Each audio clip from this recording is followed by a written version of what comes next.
물론 우스운 이야기죠. 우스꽝스러운 이야기지만 인생을 살아가다 보면은 이런 흥미진진한 고난이 많이 있습니다. 무슨 얘기냐면 내가 원하지 않았는데, 내가 바라지 않았는데 원치 않는 일들이 우리 주변에 펑펑 터져서 내가 겪어야만 하는, 웃지만 속에서는 천불만불나는 이야기 아니겠습니까? 그 버스 안에는 시간을 다투며 가야만 하는 여러 종류의 사람들이 있었을 터인데, 이 성질 급한 버스 기사 아저씨들의 이 싸움 때문에 부득불 그 안에서, 버스 안에서 고난을 당하고 있었을 사람들. 학생은 글을 재밌게 썼지만 어떤 분 속에서 속 터진다, 속 터져라고 그러지 않았겠습니까?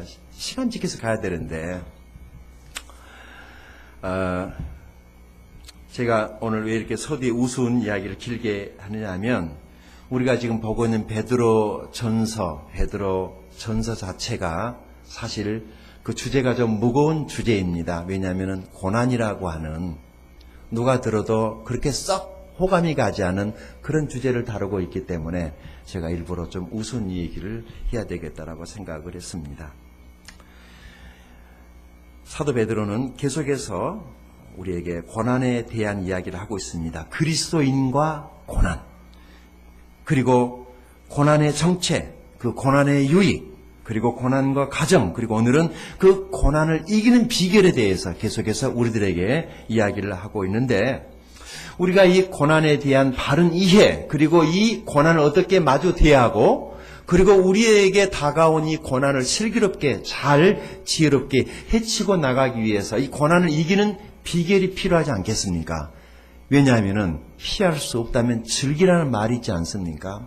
우리가 매일 눈만 뜨면 다가오는 이 고난을 피할 수 없다면, 이 고난과 마주서야 한다면 우리가 어떻게 이 고난을 슬기롭게 대처하는가, 이것이 우리의 지혜라고 생각을 합니다. 그래서 아마 베드로는 우리에게 고난에 대한 이야기를 하고 있는 것입니다. 오늘 우리 지금 한국 교회 안에 다들 이구동성으로 문제다라고 말을 하고 있는 것 중에 하나가 축복 이야기는 많이 합니다. 그러나 고난이 축복이라고 하는 것 또한 우리는 같이 알아야 하는데, 고난이 왜 축복인가에 대해서는 말을 해주지 않는다면 단순히 고난이라고 하는 것 속에서 우리가 우리의 정체성을 잃어버리고 방황할 수가 있단 말입니다. 성경은 분명히 얘기를 합니다. 하나님과 재물을 겸하여 섬길 수 있다, 없다? 그런데 우리는 감히 하나님과 재물을 겸하여 섬길 수 있다고 생각을 하고, 담대하게 하나님도 좀 잘 섬기고 재물도 좀 많이 가졌으면 하는 그런 바람 욕심이 우리 모두에게는 있습니다. 저에게도 있습니다. 돈 싫어할 사람이 어디 있겠습니까? 그러나 성경은 계속해서 하나님과 재물을 겸하여 섬길 수 없다고 얘기를 합니다. 만약에 재물을 섬긴다면 그 사람은 하나님을 더 이상 섬길 수 없는 사람이고, 하나님을 섬긴다면은 그 사람은 재물을 좀 다루는 사람이 될 것입니다. 우리는 하나님을 섬기는 사람이 되어야 합니다. 그러면 재물은 뒤따라올 것입니다. 순서가 바뀌면은 난리가 납니다. 그래서 가끔은 하나님께서 우리의 삶 속에 고난을 허락하시는 것 같습니다. 저는 이렇게 쉽게 생각합니다. 우리의 삶의 우선순위가 뒤엉켜 있을 때, 무엇이 더 우선해야 될 것인가에 대한 이 우선순위가 뒤엉켜져 있을 때, 이 우선순위를 바로잡게 하는 하나님의 유일한 방법은 고난이라는 방법밖에 없다는 것입니다. 제가 발견한 그동안의 하나님, 성경을, 신약을 보나 구약을 보나 한 가지 공통된 사실이 있었는데, 성경에 나오는 하나님의 사람들, 특별히 하나님이 쓰셨던 사람들은 한결같이 고난을 받았다라고 하는 사실입니다. 구약을 대표하는 인물이 모세라면, 신약을 대표하는 인물이 예수님이라면 이 두 분의 특징이 무엇입니까? 그들은 한결같이 우리가 상상도 하지 못할 고난을 받았다라고 하는 것입니다. 그리고 이 사람들이 우리들에게 남겨준 게 무엇이냐면 그들의 삶은 성공적이었다라고 우리들에게 말을 합니다. 우리는 흔히 고난을 받으면 망한 것으로 생각을 합니다. 고난이 있으면 무슨 큰 죄가 있어가지고 그런 줄 생각을 하지만은 성경에 나오는 그런 모든 사람들은 다 저주받은 사람들이고 성경에 나오는 그 모든 사람들은 다 하나님이 그들을 거절해서 고난을 받았던 것이 아니라는 것이죠. 성경은 분명히 말을 합니다. 고난 속에 감춰진 하나님의 축복. 예수님의 제자들은 다 순교를 당했습니다. 고난받은 거죠. 그 가운데 베드로, 예수님의 수제자였기 때문에 그가 쓴 성경에 보면은 얼마나 많은 부분에 고난에 대해서 얘기를 하고 있는지 모릅니다. 예수님의 그 마지막 제자로 들어왔었던 사도 바울, 그의 삶 자체가 고난이었지만 우리들에게 남겨준 성경 안에 계속해서 고난에 대한 이야기를 하고 있습니다. 로마서 8장 18절에 생각건대 현재의 고난은 우리에게 나타날 영광과는 좋게 비교할 수 없도다라고 사도 바울은 고난에 대한 이야기를 합니다. 고린도후서 1장 5절에서는 그리스도의 고난이 우리에게 넘친 것 같이 우리의 위로도 그리스도로 말미암아 넘치는도다라고 하면서 그가 얼마나 극심한 고난 가운데 있는가를 적고 있습니다. 뿐만 아니라 빌립보서 1장 29절에서는 그리스도를 위하여 너희에게 은혜를 주신 것은 다만 그를 믿을 뿐 아니라 또한 그를 위하여 고난도 받게 하려 하심이라고 말을 합니다. 골로새서 1장 24절에서는 내가 이제 너희를 위하여 받는 괴로움을 기뻐하고 그리스도의 남은 고난을 그의 몸된 교회를 위하여 내 육체에 채워놓으라고 말을 합니다. 오늘 아침에 어젯밤 우리 교회에 와서 주무시고 지금 다른 교회에 초청을 받아가지고 오신 태국 선교사 한 분이 어제 저녁에 오셨다가 아침 주무시고 아침 식사하시고 가셨는데 제가 그분을 보고 깜짝 놀랐어요. 그분은 몸이 성치 않는 내성마비 환자였습니다. 그런데 그것을 극복하고 아직도 온전하지 않지만 그래도 비교적 내성마비치고는 그래도 비교적 행동이 약간 말에 좀 어눌하긴 하지만은 하나님께서 자기를 불러주신 것에 대한 응답으로서의 자기 인생을 하나님께 드려서 태국에 들어가서 벌써 10년째 사역을 하고 계시던 선교사님 아침 일부 예배 같이 드리고 가셨어요. 제가 어제 그분과 대화를 나누다가 지난주에 우리 채수자매 아프리카 가나에서 1년 동안 봉사하고 또 다시 2년 봉사하고 나왔는데 또 다시 가나에 가서 임철순 선교사님하고 사역하기 위해서 들어가는 그 채수자매 얼마나 감사했는지 몽골의 예병무 선교사님께서 교회에 전화를 해 오셨습니다. 정말 고맙고 감사하다고. 무엇보다 채수자매 아프리카 가나까지 가야 하는 그 선교 여정에 필요한 그 물질적 필요를 채워주신 분이 있어서 정말 고맙고 감사하다고. 그리고 몽골에서 계속해서 몽골의 여러 교회들이 우리 교회를 위해서 기도하고 있다는 말도 아울러서 전해 오셨습니다. 우리가 그리스도를 위해서 때때로 고난받을 때도 있고 하나님이 주신 넘치는 은혜를 받을 때도 있습니다. 그러나 항상 하나님의 은혜라고 하는 것은 고난과 같이 겸해서 온다라고 하는 사실을 우리가 기억해야 될 필요가 있습니다. 여기 제가 신약 성경을 쭉 이렇게 연구하면서 사도 베드로가 참으로 많은 부분에 베드로 전서, 베드로 후서에 참으로 많은 부분에 있어서의 그 고난에 대해서 얘기를 하고 있는 것을 제가 봤습니다. 그리고 구체적으로 성경은 우리를 하여금 무엇이라고 얘기를 하느냐면은 그리스도와 함께 고난을 받으라! 라고 이야기를 합니다.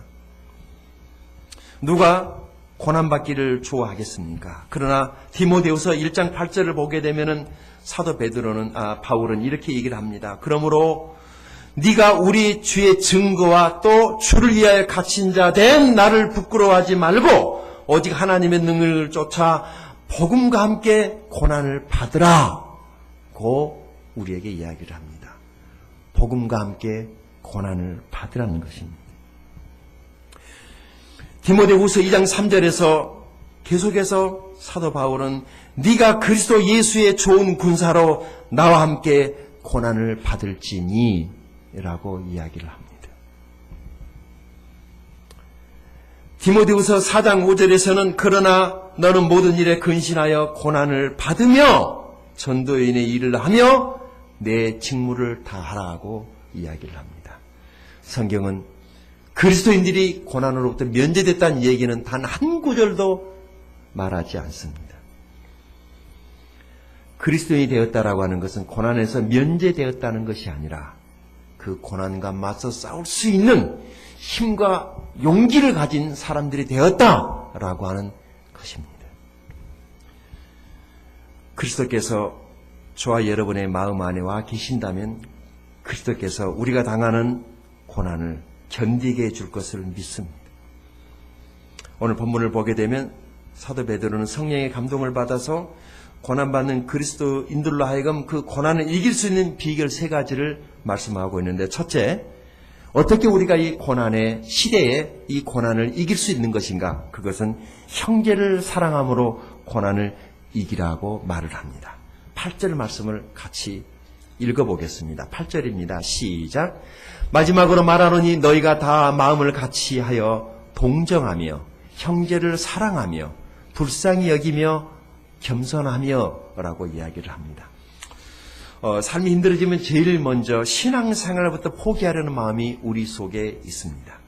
마음이 식어지고 교회가 가기 싫어지고 예배드리는 것조차도 싫어지고 모든 것이 다 귀찮아지고 좋았던 지체들하고의 관계도 귀찮아지고 한없이 멀어지고 서먹해지고, 그리고 목사님, 사모님, 목자님, 전도사님, 집사님들이 싫어지고, 이때는 누가 전화해도 싫어지고 전화도 받기 싫고 다만 혼자 있고 싶고 멀리 떠나고만 싶어집니다. 큐티도 싫고 제자훈련도 싫고 목장 모임도 싫고 기도회도 싫고 모든 것이 다 싫어지고 영적 생활이 다 싫어져 버립니다. 귀찮아져 버리죠. 그리고 고난이 더 깊어지면은 이제 잊혀졌던 세상이 슬슬 마음속에서 생각나기 시작을 합니다. 세상 친구들 어떻게 살고 있는가 궁금하고, 세상에 즐기던 옛날 향락이나 쾌락이 다시 슬슬 우리 속에서 꿈틀거리면서 다시 세상을 끼웃거리게 되고, 세상 사람들이 입고 있는 그 옷들이 좋아 보이고, 세상 사람들이 부리는 사치, 세상 사람들이 좋아하던 그 가치가 다시 나의 가치가 돼서 하나님은 더 이상 나에게 예배의 대상이 아니라 그 세상적인 것을 누리기 위한 하나의 도구 수단으로서 전락을 해버리게 되고, 내가 하나님이 아닌 다른 것을 내 인생의 주인으로 삼기 시작을 할 때 이제 우리의 삶은, 영적 생활은 곤두박질 치면서 영적인 파산 상태에 이르게 됩니다. 그런데 언제까지 그렇게 가지는 못합니다. 그리스도인이기 때문에 그렇겠지요. 베드로는 고난이 왔을 때 마음이 드라이해지는 것, 메마르고 식어지는 것을 조심하라는 거예요. 그것이 고난을 이기려면 어떻게 하라는 거예요? 여기 마지막으로 말하노니, 그러니까 이 마지막이라고 하는 말이 무슨 유언이 아니라 자기가 그동안에 쭉 얘기해 왔었던 것의 그 마지막 부분에 무슨 이야기든지 끝이 중요하잖아요. 남편들이 부인이 뭐라고 그러면은 이렇게 말하죠. 결론만 얘기해, 결론만 얘기하라고 그러죠. 결론 부분에 왔어요. 중요하단 말이죠. 자, 너희가 마음을 같이 하며 동정하며 형제를 사랑하며 불쌍히 여기며 겸손하며, 구체적으로 5가지를 제안을 합니다. 이 형제 사랑에 대한 것을 구체적으로 5가지를 이야기를 합니다. 마음을 같이 하라는 것입니다. 이 마음을 같이 한다는 것 쉽지는 않죠. 우리가 늘 모임에 늘 같이 나오게 되면은 교회는 마음을 같이 나누는 것입니다. 목장 모임에도 마음을 같이 나누는 것입니다. 우리 집사님들은, 우리 교회는 남자 집사님만 있으니까 우리 집사님들끼리의 모임도 참 중요합니다. 이번 주 토요일 날 CTS에서 이렇게 시작한 일인 것 같은데, 국제 볼링장에서 그 볼링 시합이 있는데 우리 교회 집사님들이 그 볼링 시합에 진출을 합니다. 1등에 상금이 꽤 있더라고요. 우리가 어떤 모임에, 어떤 교제권에 우리가 자꾸 참여함으로 우리가 하나 되는 것입니다. 우리가 늘 서로의 마음을 같이 하는 그런 교회가 될 수 있기 바랍니다. 외롭거든요. 고독하거든요. 그래서 늘 마음을 같이 할 수 있는 지체들, 또 마음을 같이 할 수 있는 친교 그룹, 기도 그룹, 공부하는 그룹들 우리 여러분에게 있게 되기를 바랍니다. 이 동정한다라고 하는 것이 무엇인가 뭐 잘 아시겠죠. 특별히 형제를 사랑하며, 여러분 우리가 고난이 왔을 때 믿지 않는 사람들을 사랑하는 것보다 우선 믿는 사람들끼리 서로 끌어안고 사랑하는 것이 중요합니다. 왜냐하면은 우리가 이 믿음의 지체들이 사실은 가깝지만은 멀고 멀지만 또 가깝습니다. 한 번 안 만나면은 벌써 일주일이죠. 두 번 안 만나면 14일이죠. 세 번 안 만나면은 21일 한 달 돼버리죠. 예배 몇 번 빠지면은요 갑자기 사람이 서먹해져 버립니다. 그래서 혹시 예배 끝나고 여러분들 보이지 않는 얼굴들이 있으면 서로 전화도 하고 서로 찾아도 가보는 것이 서로가 서로의 마음을 같이 하는 것이고, 그것이 곧 형제 사랑하는 것이고, 우리가 그런 일을 열심히 내다보면은 이 고난의 시간들이 어느덧 지나가고 광명한 아침을 만나게 될 줄로 믿습니다. 여기 나오는 이 5가지, 4번째 불쌍히 여기며, 5번째 겸손하며, 이 고난이 왔을 때 우리가 겸손해지기가 어렵습니다. 이상하죠? 가난하거나 경제적으로 어렵거나 힘들고 그러면은요, 우리 마음이 좀 낮아지는 것이 아니라 더 그럴 때일수록 우리 마음이 더 높아질 수가 있기 때문에 우리가 겸손해야 될 줄로 믿습니다. 우리 서로 보이는 바 형제를 사랑하는 것이 보이지 않는 바 하나님을 사랑하는 것이라고 그랬기 때문에 우리가 서로 보이는 형제들, 믿음 안에는 지체들을 서로 사랑하심으로 이 어려운 고난들을 잘 이기고 극복할 수 있는 저와 여러분이 될 수 있기 바랍니다. 그러나 이 형제 사랑하는 것이 결코 쉽지는 않다는 것을 저는 잘 압니다. 보기 싫은 사람이 교회 밖에 있으면 좋은데 교회 안에 있습니다. 보기 싫은 사람이 내 집안 안에 있습니다. 보기 싫은 사람이 내 가까운 곳에 있고 내 직장 안에 있습니다. 그렇기 때문에 참 힘이 듭니다. 어디를 가더라도 눈에 밟히는 사람이 꼭 한 사람은 있거든요. 직장에 가도 있고 집안 가족들이 모여도 있고 교회 안에도 있고 어디를 가든지 늘 딱 한 사람이 있어요. 2사람도 아니에요. 딱 한 사람이 있습니다. 저 사람만 없으면 딱 좋겠다 싶은 그 사람이 있습니다. 그런데 그 사람을 치우면은 또 다른 사람이 생긴다는 사실이죠. 그래서 할 수 없이 그 왼수를 끌어안고 가야만 하기 때문에, 그렇다면 그 왼수는 하나님이 내게 주신 왼수인데 그 왼수를 우리가 사랑할 수 있는 날이 있게 되기를 바랍니다. 언제인가는 사랑하게 될 것입니다. 그날이 언제일까요? 천국에 가면은 우리가 다 끌어안고 사랑하게 될 것입니다. 이 땅에서 우리가 모든 사람을 다 사랑할 수는 없을 거예요. 그러나 아버지 나라에 가서는 더 이상 원수가 없으니까 그때는 우리가 서로 사랑할 수 있겠죠.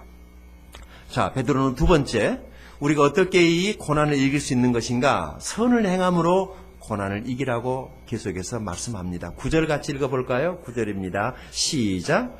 악을 악으로 욕을 욕으로 갚지 말고 도리어 복을 빌라. 이를 위하여 너희가 부르심을 받았으니 이는 복을 이어받게 하려 하심이라. 아멘. 자, 어떻게 해야지 복을 받는다고요? 선을 행함으로 고난을 이기고, 내게 악을 행하고 나를 욕하는 사람을 축복해 주라는 것입니다. 그러면은 그 사람에게 빈 축복이 다 누구에게로 돌아온다고요? 그게 고스란히 나에게 돌아온다는 것입니다. 구약에 나오는 다윗이라고 하는 사람을 보면 사울왕이 자기를 죽이려고 쫓아올 때, 사실 다윗은 백전백승한 장군입니다. 자기 아들 압살롬이 자기를 죽이려고 쫓아올 때 다윗은 칼을 빼가지고 싸우면 능히 이길 수 있습니다. 그러나 다윗은 칼을 빼지 않았습니다. 그리고 자기를 죽이려고 눈 뒤집어져가지고 쫓아오는 사울왕, 도대체 왜 사울왕이 다윗을 그렇게 못 죽여서 애걸복걸하는지, 반복하는 일이 다윗 죽이는 거예요. 눈만 뜨면 다윗을 죽이려고 쫓아오는데 참 이상하죠. 그렇게 자기가 죽이려고 하는 다윗이 자기 앞에 있어도 사울왕의 눈에는 보이질 않습니다. 미움의 감정은 내 눈을 어둡게 만드는 거죠. 하나님은 사울왕의 눈을 가리워버린 겁니다. 다윗이 앞에 있는데 다윗이 보이지를 않습니다. 그런데요, 쫓겨가는 다윗의 눈에 사울은 너무 잘 보입니다. 그래서 다윗이 죽지 않고 피해서 잘 살아나지 않습니까? 기가 막힌 이야기예요. 미움은 우리 마음의 눈을 가리워버립니다. 그 사람을 축복할 때 하나님은 다윗이 사울왕을 축복하는 것을 봤습니다. 왜냐하면 하나님의 기름 부어 세우신 이스라엘의 왕인 사울왕을 자기가 칼로 죽일 수 없다고 얘기를 합니다. 하나님은 다윗을 보셨습니다. 그 축복을 누구에게 주십니까? 다윗에게 주셨습니다. 사울이 그 축복을 받을 만한 그릇이 안 됐을 때 하나님은 다윗이 사울왕에게 축복했던 그 축복을 다윗 자신에게 돌려줘가지고 다윗이 이스라엘의 왕이 됩니다. 원수를 원수로 갚아버리면 무슨 상이 있겠습니까? 원수를 축복함으로 그 축복이 저와 여러분에게 돌아올 수 있게 되기를 바랍니다. 그런 의미에서 원수도 축복입니다. 그 원수를 축복하십시다. 그리고 그 축복이 우리에게로 돌아올 수 있기 바랍니다. 10절 읽어볼까요? 10절입니다. 시작. 그러므로 생명을 사랑하고 좋은 날 보기 원하는 자는 혀를 금하여 악한 말을 그치며 입술로 거짓을 말하지 말고 라고 말을 합니다. 말조심하라는 것입니다. 말조심. 말이 씨가 돼서 죽는 경우를 참 많이 봤습니다. 죽겠네 그러다가 죽는 사람 많이 봤습니다. 그래서 어떤 목사님이 인사만 하면은 말끝마다 살겠네 그렇게 인사를 하라고 그러더라고요. 죽고 사는 것이 우리에게 달려있질 않는데 요즘 사람들은요 그냥 쉽게 죽음이라고 하는 것을 선택하는 것 같아요. 목포대교가 자살대교라고 이름이 났더라고요. 벌써 아시죠? 개통한 지 얼마 되지도 않았는데 벌써 5명이나 뛰어내렸어요. 물론 모든 대교마다 세워지기만 하면 사람들이 막 뛰어내려서 대교 관리자들이 그것 때문에 참 고심을 많이 하고 있다는데 요즘 사람들은 젊은이들은 이 힘든 어려운 상황을 견디지 못하고 막 뛰어내립니다. 얼마 전에도 중학생이 19층에서 뛰어내렸더라고요. 근데 안 죽었어요. 화단 밑에 있는 나무 위로 떨어진 거예요. 다리만 조금 상했더라고요. 제가 전도사 때 제자훈련반에서 공부를 하고 있는데 저랑 같이 공부하시던 분이 여기 목포 과학대 교수님이셨는데 그분이 공부 시간에 좀 늦게 헐레벌떡 달려 들어왔어요. 목사님이 왜 이렇게 늦으셨냐고 물어보니까 그때 이 건너편에 있는 우리 호남방송의 그 이영팔 수당님도 그때 같이 공부하던 그룹이었거든요. 그분이 그 교수님이 이런 얘기를 하는 거예요. 전주에서 오는 길인데 자기 어머님이 전주에 계시는데 대학병원에 입원해서 그 어머니를 지금 만나고 오는데 하필 자기 어머니가 입원해 있는 그 병실에 큰 사고가 나가지고 그 사고 이야기를 전해주는 거예요. 무슨 이야기냐면 뉴스도 나왔는데 이 남자분은 경찰이에요. 서울에서 근무를 하는데 전주에서 살고 있던 자기 어머니하고 자기 아내가 다투다가 너무도 시어머니하고 며느리의 싸움이 정말 극에 달했는가 봐요. 그래서 그런 싸움이 계속되고 있었는데 그것을 보다 못한 자기 여동생이 서울에 있는 오빠에게 전화를 해가지고 그 사실 이야기를 그대로 다 한 거예요. 여동생이. 그래서 이 오빠가 경찰관이었는데 서울에서 달려내려가지고 그대로 와서 자기 아내도 총으로 쏘고 자기 어머니도 총으로 쏘고 그리고 자기도 죽으려고 권총을 목에다 대고 쐈는데 이 권총이 빗나간 거예요.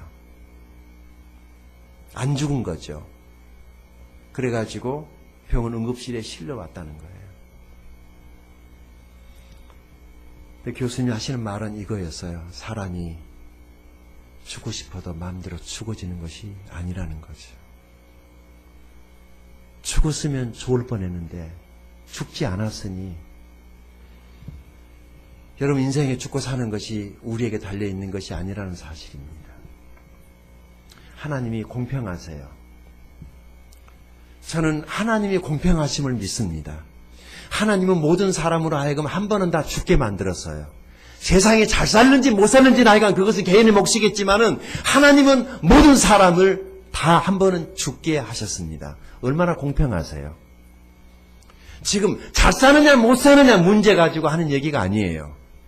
하나님은 죽음 앞에서 모든 사람을 다 공평하게 하셨습니다. 우리의 구원이 공평합니다. 내 신앙생활을 얼마나 열심히 했느냐 안 했느냐에 하나님이 보시지 아니하고 네가 내 아들 예수 그리스도를 믿었느냐 안 믿었느냐를 가지고 우리를 심판하신단 말이죠. 사실 너무도 간단한 이 구원을 받아들이지 못하고 머뭇거리다가 지옥에 간다면 얼마나 억울하겠습니까? 우리의 구원이 공평합니다. 힘없는 사람도 교회를 한 번도 다니지 못했지만 하나님이 그 영혼을 구원하실 수도 있다는 것입니다.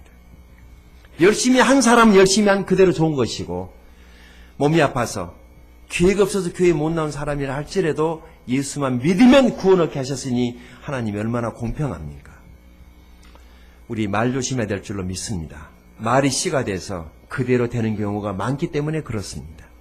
11절 다시 계속해서 읽어볼까요? 11절입니다. 시작. 악에서 떠나 선을 행하고 화평을 구하며 그것을 따르라. 아멘. 악에서 떠나 선을 행하라고 우리에게 권면합니다. 여기 우리가 이 악에서 떠난다라고 하는 것, 그리고 선을 행한다라고 하는 것, 화평을 구한다라고 하는 것, 주님이 우리들에게 보여주신 모범입니다. 우리도 주님의 모범을 따라야 될 줄로 믿습니다. 누군가를 미워하면은요, 이상하게도 이 미움의 법칙이라고 하는 것이 이런 법칙입니다. 세상에는 자연 법칙이 있듯이 누구를 미워하면 내가 그 사람을 미워하면서 그 사람을 닮아간다는 사실. 그것이 시어머니와 며느리 안에서 이루어집니다. 며느리가 그러죠. 나는 절대로 저런 시어머니가 안 될 거야 라고 굳게 결심했는데 어느 날 보니까 자기도 그런 시어머니가 돼 있더라는 거죠. 바라봄의 법칙. 생각하면서, 여러분 미워하는 것은요, 생각한다는 것인데 계속 생각하다가 내가 그 사람 되는 거예요. 그래서 안 미워해야 됩니다. 내가 미워하다가 내가 그 사람처럼 되는 것 아무도 원하지 않을 테니까 말이죠. 그래서 선을 행한다라고 하는 것이 뭐냐면은 주님께서 우리들에게 보여주셨던 그 아름다운 삶을 용서함으로 살아간다는 것이죠. 자, 12절 계속해서 가겠습니다. 12절입니다. 시작. 주의 눈은 의인을 향하시고 주의 귀는 의인의 간구에 기울이시되 주의 얼굴은 악행하는 자들을 대하시느니라 하였느니라. 아멘. 주의 눈, 주의 귀, 주의 얼굴 얘기를 하고 있네요. 자, 우리 주님의 얼굴, 주님의 귀, 그리고 주님의 입을 얘기를 할 때 여러분, 사도 베드로는 예수님의 12 제자들 가운데 수제자였고 자기 자신 스스로가 주님의 사랑을 너무도 독보적으로 받고 싶었던 열망을 가진 정말 열심 있는 사람이었습니다. 그래서 잠깐 저를 보실래요? 주님께서 왼쪽을 쳐다보시면 베드로는 자기가 왼쪽에 서서 주님을 만나보고 싶었고, 주님이 오른쪽을 쳐다보면 자기가 오른쪽에서 주님의 얼굴을 쳐다보고 싶었던 그런 사람이었습니다. 주님하고의 눈을 맞추고 싶었던 사람, 주님하고 얼굴을 마주 대하고 싶었던 사람, 주님의 귀에다가 다른 제자들의 목소리는 안 들려도 자기의 목소리는 들리기를 원했던 그런 열심을 가졌던 베드로의 그 열심. 오늘날 주님의 얼굴은 성경 말씀 안에 있고, 오늘날 주님의 귀는 여기 성경 말씀의 귀가 있고, 오늘날 주님의 눈은 여기 하나님의 말씀 안에 하나님의 눈이 있는 줄로 믿습니다. 그래서 하나님 말씀 안에서 여러분들이 하나님의 얼굴을 만나시고, 여기 하나님의 귀가 여기 있기 때문에 하나님의 말씀을 붙잡고 기도하시기 바라고, 하나님이 우리에게 얼굴을 대하실 때 저와 여러분이 하나님의 얼굴을 만날 수 있게 되기를 바랍니다.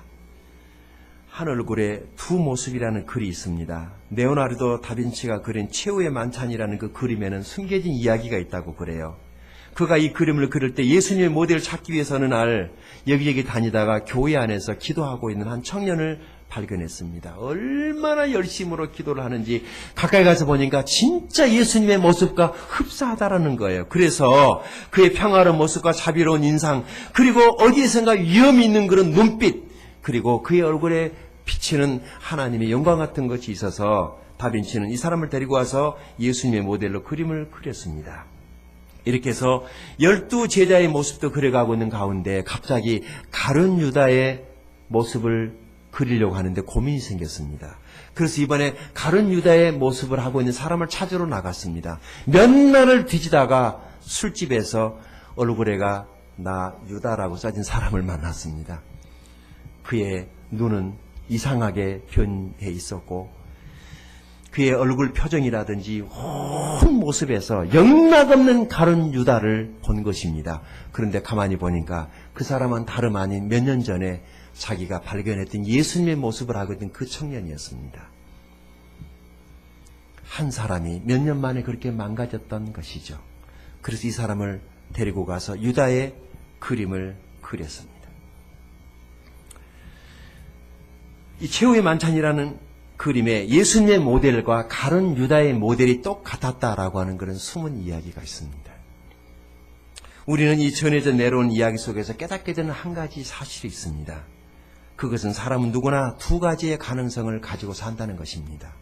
때로는 예수님의 모습으로, 그러나 금방 돌아서면 가룟 유다의 모습으로. 사람은 언제든지 유다가 될 수 있고 사람은 또 언제든지 예수님처럼 인자하고 자비롭고 의리스러운 그런 모습이 될 수도 있다라고 하는 것이죠.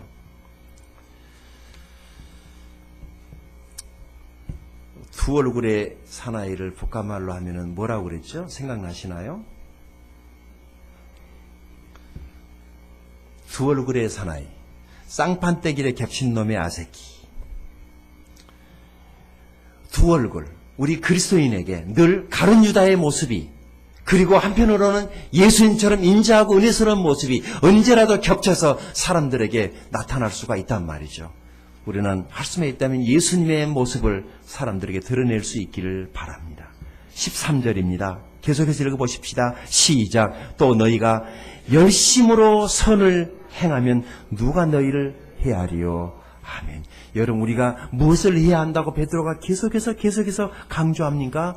선을 행해야 된다고 말을 합니다. 17절에서도 읽어보십시다. 17절 시작. 선을 행함으로 고난받는 것이 하나님의 뜻일진데. 아멘. 선을 행함으로.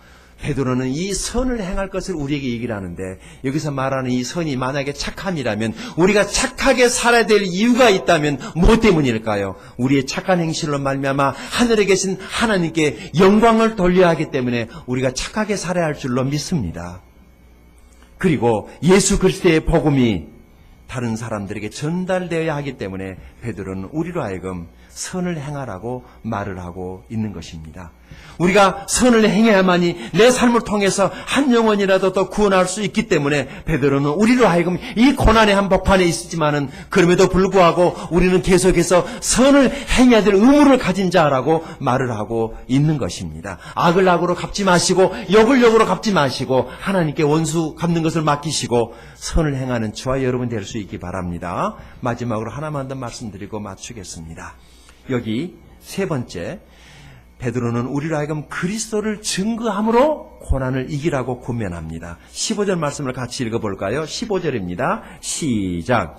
너희 마음에 그리스도를 주로 삼아 거룩하게 하고 너희 속에 있는 소망에 관한 이유를 묻는 자에게는 대답할 것을 항상 준비하되 온유와 두려움으로 하고. 아멘. 자, 우리가 그리스도를 세상에 증거하기 위해서 하나님이 우리에게 그리스도를 선물로 주셨습니다. 그리스도는 지금 우리 마음속에 계십니다.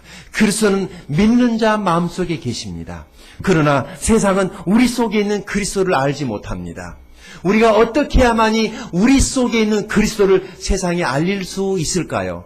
물론 찬양하는 것도 하나의 방법일 수도 있고, 또는 기도하는 것도 하나의 방법일 수도 있고, 또 어떻게 해야만이 우리 속에 있는 그리스도가 세상 믿지 않는 사람들에게 증거될 수 있겠습니까, 여러분? 요즘은 웬만하면 다 차 있더라고요. 요즘은 웬만하면 다 아파트에서 살더라고요. 요즘은 웬만하면 다 멋있게 옷 입고 살더라고요. 요즘은 웬만하면 다 얼굴도 고쳐버리더라고요. 그러니까 도대체 누가 예수 믿는 사람이라는 것이 알 수가 있어요, 없어요? 표면적으로 알 수가 없어요. 모든 사람이 다 잘 살아버리기 때문에, 안 믿는 사람도 잘 살고 믿는 사람도 다 잘 살기 때문에 누가 예수 믿는 사람이라는 것을 어떻게 알 수가 있겠습니까? 한 가지, 고난 앞에서 반응하는 것을 통해서, 고난 앞에서 우리가 어떻게 반응하느냐를 통해서 안 믿는 사람들이 우리를 통해서 그리스도를 보게 된다는 것이죠. 똑같이 고난이 왔을 때 우리는 안 믿는 사람들처럼 행동해서는 안 된다는 것입니다. 우리는 믿지 않는 사람들이 고난이 왔을 때 우왕좌왕하고 세상적인 방법으로 살려는 그런 방법을 선택해서는 안 된다는 것입니다. 우리 믿는 사람들에게 있어서 고난이 왔을 때 첫 번째 해야 될 것은, 가장 먼저 해야 될 것은 기도라고 생각합니다. 아무 데서나 교회 와서 기도하면 더 좋겠지만 우리는 기도해야 됩니다. 고난이 왔을 때 기도합시다. 고난을 이길 수 있는 방법, 그리고 고난당하는 사람들 위해서 우리가 기도해 줄 책임도 우리에게 있단 말이죠. 그 기도를 통해서 우리가 그리스도인이라는 사실들을 사람들에게 알려야 된다는 것이죠. 여기 너희 마음에 그리스도를 주로 삼아. 여러분 마음속에 그리스도가 계십니까? 다시 한번 묻겠습니다. 여러분의 마음에 그리스도가 계십니까? 제가 일부 예배 때 이 얘기를 했는데요. 지난번에도 한번 내가 이 이야기를 드렸던 것 같아요. 시골에 아주 가난한 농부가 있었습니다. 이 농부는 논밭이 없습니다. 이 농부는 자기 논이 없기 때문에 대신에 소하고 쟁기를 가지고 다른 사람의 논하고 밭을 갈아주며 싹쓸 받아가지고 사는 아주 불쌍하고 가난한 농부였습니다. 어느 부잣집에 가서 혹시 제가 밭을 갈아드릴 데가 없나요? 라고 이 집 저 집을 이제 탐문하고 다니던 중에 한 부잣집 주인이 저 산 꼭대기에 있는 밭을 갈아주고 오라고 그래서 감사합니다. 제가 가서 그 밭을 갈고 오겠습니다. 라고 얘기를 하고 자기 소를 끌고 지게에다가 쟁기를 짊어지고 높은 산 위에까지 올라갔습니다. 그리고 이제 그 밭을 성실하게 아주 무뎌진 밭이었기 때문에 그날따라서 자기 쟁기의 보습을, 이분이 원래 성실했으니까 쟁기 보습을 깊숙이 넣어가지고 그 밭을 갈아 엎어줘야 되겠다라고 생각을 하고 그렇게 밭을 갈고 있는데 갑자기 쟁기가 톡 튀는 것입니다. 밭 중간에 갔을 때 쟁기 보습이 돌을 쳐 올려버린 것입니다. 그래 보니까 그냥 이런 사람 머리 한 몇 배나 되는 돌이 튀어 올라왔어요. 농부는 깜짝 놀라가지고 쟁기에 보습날이 깨어졌는가 싶어가지고 만약에 보습이 깨어지면은 배보다 배꼽이 더 클 수 있으니까 쟁기 보습을 봤더니 보습날이 깨어지질 않은 거예요. 다행이다 싶어서 이제 그냥 쭉 쟁기를 하고 가다 저쪽에서 휙 돌아서는데 밭 가운데서 뭔가 번쩍하는 게 보였습니다. 이게 뭐지라고 쟁기를 꼽아놓고 달려가서 보니까 아까 쟁기에 맞아서 튀어 올라왔던 돌이 아니라 그게 금 항아리였습니다. 아주 오랫동안 땅속에 묻혀 있었던 그 금 항아리가 쟁기에 맞아서 튀어 올라온 것입니다. 그런데 옆구리가 펴가지고 그곳에 금이 반짝거리니까 햇빛에 반사되고 있었던 것이죠. 그래서 이 사람이 어떻게 했겠어요? 춤췄을까요? 아니, 그렇게 하지 않았어요. 빨리 흙으로 덮었습니다. 아무도 보는 사람이 없었어요. 자, 그 밭에 이 금 항아리가 있다는 것을 누구만 압니까? 이 사람만 아는 거예요. 아무도 모르는 거예요. 덮어놓고 쟁기질 다 끝나고 내려가서 주인에게 얘기를 합니다. 그 밭을 저에게 파십시오. 그 밭이 제게는 꼭 필요한 밭입니다. 제가 충분히 값을 치르겠습니다. 그러니까 이 주인이 그거 뭐 나도 밭했잖아. 농사도 잘 안 되는 밭인데 그거 그냥 그러면 값을 치르고 가져가라고. 그래서 이 사람이 소 팔고 쟁기 팔고 혹시나 주인이 그 밭을 팔지 않을까 싶어가지고 돈 되는 것은 다 팔아가지고 자기는 이제 하나도 없는 거예요. 다 팔아버렸어요. 고물상에 다 팔아버리고 다 중고가게 다 팔아가지고 돈을 만들어가지고 와서 그 주인에게 드리면서 그 밭을 제게 주십시오라고 그랬더니 그분이 반문서를 주는 겁니다. 그래서 그 반문서를 들고 나왔어요. 가슴에 내가 담았습니다. 얼마나 기뻤을까요? 너무 기쁜 거예요. 그래서 막 춤을 추고 막 뛰어다닙니다. 사람들이 미쳤다고 그러죠. 저 인간이 갑자기 소 팔고 쟁기 팔고 이거 팔고 저거 팔고 다 팔아치워가지고 저 산꼭대기에 있는 그 밭대기 하나 샀다고 그것을 들고 온 동네를 뛰어다니면서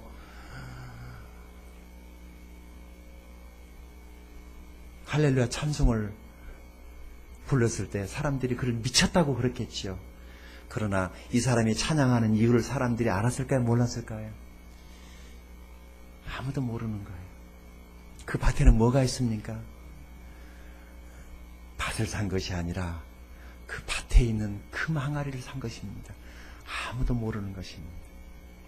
여러분, 예수님은 우리 마음속에 숨겨진 보배입니다. 세상 사람들은 우리가 왜 이렇게 가난해도 웃는지를 모릅니다.